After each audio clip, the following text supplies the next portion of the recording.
Hey guys, Travis here at Wether's Dirt Bikes. So today, I want to talk about riding on the street. I'm sure you've seen my other videos, this Harley. And this will be a really good video for those of you that are thinking about riding on the street for the first time, as well as guys that are new to motorcycles in general. First thing I want to start off with is, if you're at all considering riding on the street and you've never owned a dirt bike of any kind or of a two-wheel motorcycle, I can't stress this enough, guys. Start on the dirt. And everyone agrees with what I'm about to say too, is that the street is no place to learn how to maneuver a bike. It is not the place for it. It's not the place to gain your confidence, your brake control, your steering control, your throttle, your balance. It is no place to learn that. And everyone will agree with that.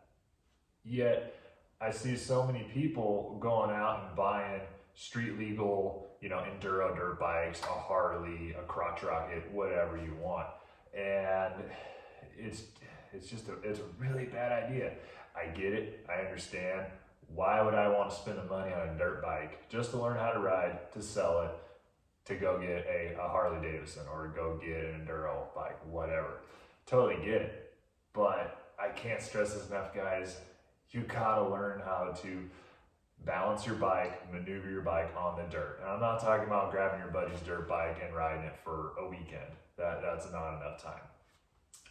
Anyone that can ride a dirt bike well, I'm not talking like super fast or nothing, but if you can control a dirt bike, meaning you got good enough brake control on the dirt and steerability on dirt, you'll pick up a motorcycle so much faster.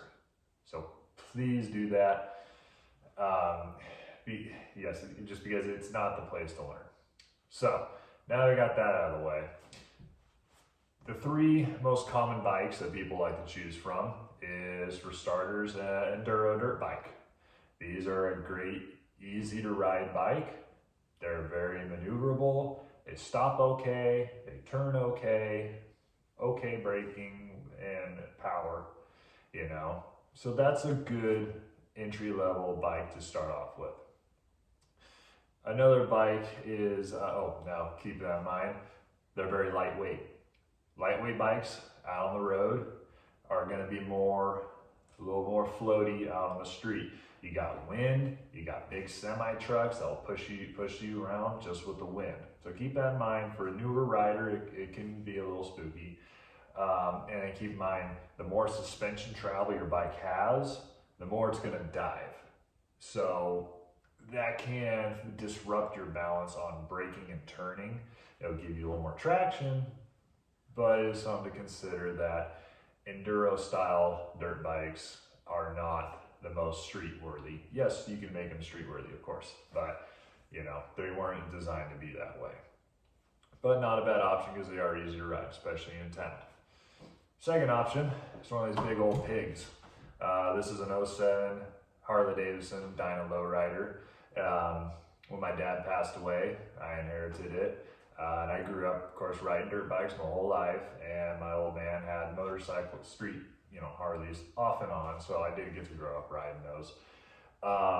These are great cruisers. You feel cool. They got that beautiful rumble that I don't care what any Japanese Harley guys say about your V-twin Star or whatever Yamaha. They will never sound like a Harley Davidson. These things are just beautiful. They also stretch really hard, good RPMs. But of course, now the downs. Stoppability on a Harley Davidson motorcycle of any kind, where you got a big bagger or one of these lighter bikes. This is not a Sportster. Breakability. They do not stop very good. If you like to rip through town, which I'm guilty of, don't expect them to stop very fast. And that's because, back when I was talking about suspension loading, these bikes are more low to the ground and they're more back. You get that nice cruise factor. When you roll on those brakes, they do not dive very hard and you don't get much traction back here for breakability. They're also very heavy. Now, the weight is very low to the ground. So, some options to consider. Next bike is crotch rockets, your Gixxers, your CBRs, and stuff like that. Those are a good way to die fast. Now again, I'm very guilty of going 100 miles an hour like that in places I should not be doing that.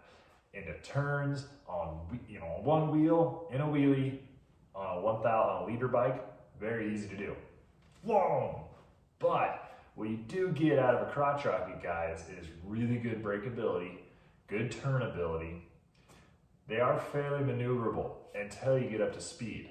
That's where I can see a lot of new riders making mistakes, is when you get up to speed on a crotch rocket, they're a lot harder to get into those turns.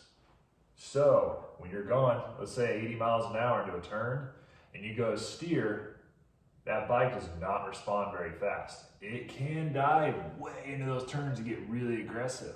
But you gotta have the skill to do it. You gotta know how to flick a bike in there. So again, learning two wheels out on the dirt is the best thing to do, guys. And now, of course, with that being said, obviously there's lots of different hybrid bikes out there. There's some that are in between this and a dirt bike. There's some in between, okay, like adventure bikes. Those are pretty sweet. They're heavy, but their mass is fairly low. They got pretty good suspension, good all-around bike, to where, pick what you want. But now when I ride out in the street, everyone says, oh, it's always the other guy. Yeah, partly true, but I've also seen a lot of other you guys riding on the street. Granted, this is for the newer riders. I doubt very many experienced riders are watching this. I see a lot of things you guys should not be doing. And granted, I'm an aggressive rider. Blowing through cars, weaving through cars, cutting in front of people is very stupid. You are small. You have poor braking. Yes, you may be loud with an exhaust, but guys, yes, don't ride as if people see you. And everyone agrees, oh, well, yeah, of course. But I see everyone doing it. So keep in mind, guys, I always ride as if nobody sees me. I ride as if I am freaking camouflage out there. I still ride aggressively. I still ride fast, probably faster than the wife wants me to. That's why I try not to take this out very much, because it's dangerous. You can get wrapped up underneath the car very fast. So learn on a dirt bike, guys.